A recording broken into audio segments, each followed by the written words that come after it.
Okay. Question for you, Glenn. Yes.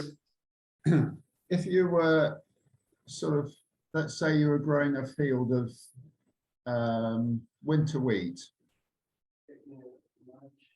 Yep. Is that something you do in New Zealand?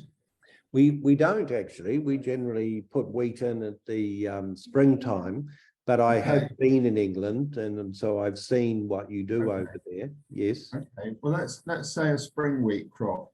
Just talk us through what you would ideally do in the way of biodynamic sprays for that crop. Okay. From planting to harvesting. Okay. So this seasonal story that I just outlined has become, more important to me. And what Rudolf Steiner is talking about is that, the winter time is this period where everything's being sort of consolidated and organized for the next year. And so, the growing season, in a sense, begins in the previous autumn. And so there's a real argument that, yes, we're going to put 500 on and the other preparations in the autumn time, but at the same time, we are wanting to strengthen that silica process, the cosmic forces process that I talked about being necessary to get things right through to the end of the growth process. And so there's an argument for applying silica 501 in the autumn. And, we have midwinter in June. So it's usually around that April, late April period that we try and apply some silica so that we can help strengthen that winter process, to strengthen that silica process in the winter. And then what we see here is that, Rudolf Steiner talks about this crystallization process that occurs in February. So it's just after the midwinter from your point of view. And now it's important to see that this is affecting minerals. And so,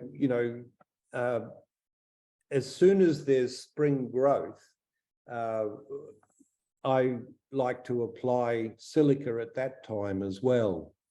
And so you could say that beginning of the spring growth, the movement of the insects in the soil and this sort of thing occurs in that,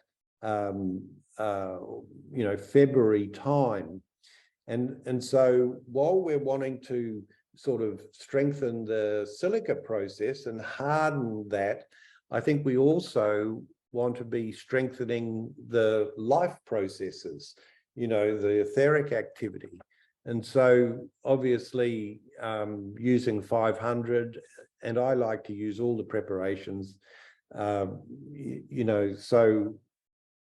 as a homeopathic remedy, we can have all of the preparations as homeopathics and we can apply them anytime we like. Whereas if they're only going into compost, then that's only a sort of once a year sort of application. I guess if they're going into liquid fertilizers, then you can apply them at any time through the year. I tend to see liquid fertilizers as a medicine. I don't use them routinely. I like to try and get my soil right and to have appropriate minerals and activity in the soil, so that will carry the crop all the way through. And it's only if there's some limitation or lack that I'll use a liquid fertilizer. But having them as homeopathics, we can use the preparations anytime. So I tend to put on this complex preparation we call Etherics 1000, and we use that in that early springtime.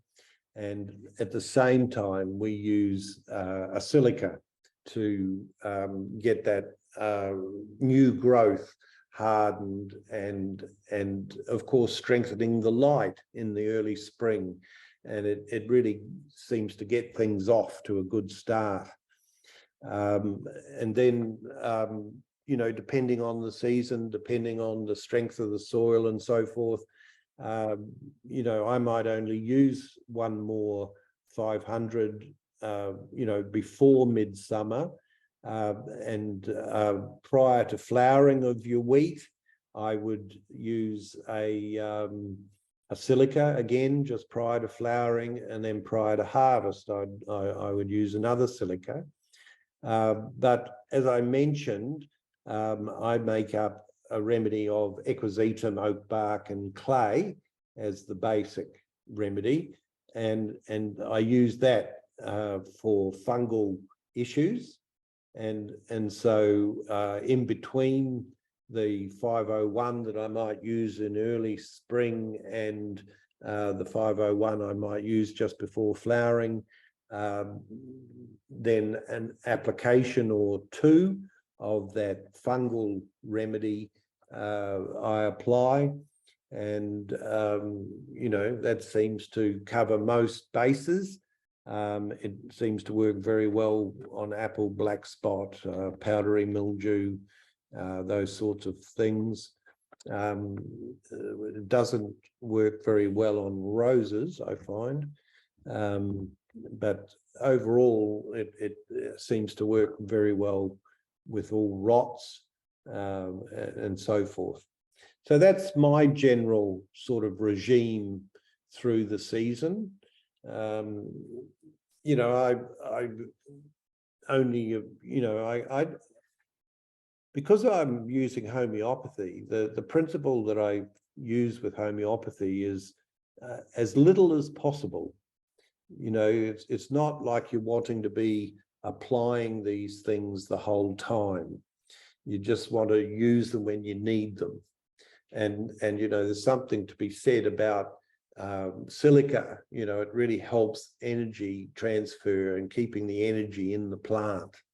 And so, you know, just 2 or 3 times through the season seems to be enough for me to, you know, we have probably a little bit more light and warmth than you do in England.